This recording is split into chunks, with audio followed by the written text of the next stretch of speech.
Jonard, congrats sana. Pumasok ko sa PBA second round pick.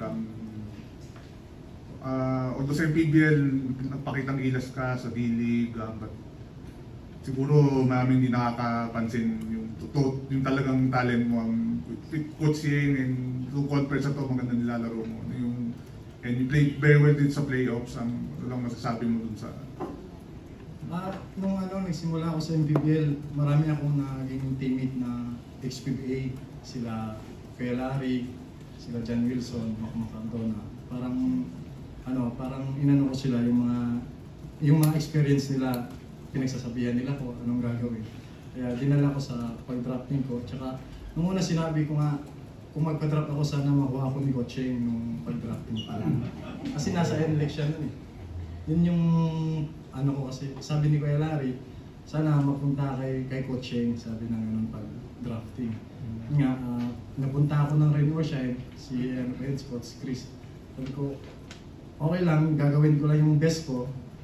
Nga, mga after parang may naririnig nga kami na babalik nga si Coach Yeng. Yun, nagpapasalamat nga ako sa lalaking tuwa ko nung pagpasok ni Coach Yeng sa Rainwater. Yan nagpa-trade sa inyo. Si Larry Rodriguez na? Opo, ayun. yung sa San Juan Knights.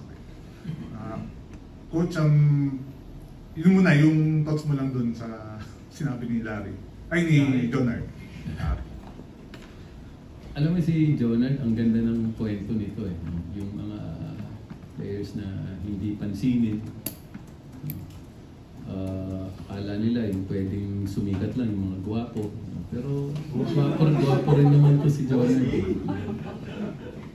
Pero ano to eh, hard-nosed player, blue collar, tapos ang sipag mag-practice. Very rugged siya. Yun ang gusto ko, yung natural na yung physical yung physical game niya.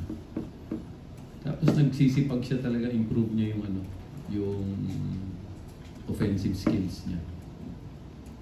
So kami nila Coach Kaloy, kami nila Coach Ricky, Coach Mike, napapansin namin yan. Kaya unti-unti humahaba yung yung playing time niya.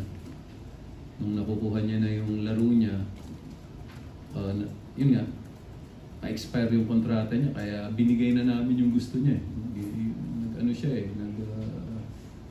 Nagsabi siya ng gusto niya. Sabi niya, Max. Sabi namin, yung candy na lang, Max ang bibigay namin. Pero, fair naman sa kanya. So, tingin namin, tatagal si Jonard sa liga na to. Bata lang to si Jonard eh. Mga 37 ka na. 28. So, bata lang to. So, pwede pa to ng mga 10 taon pa siguro.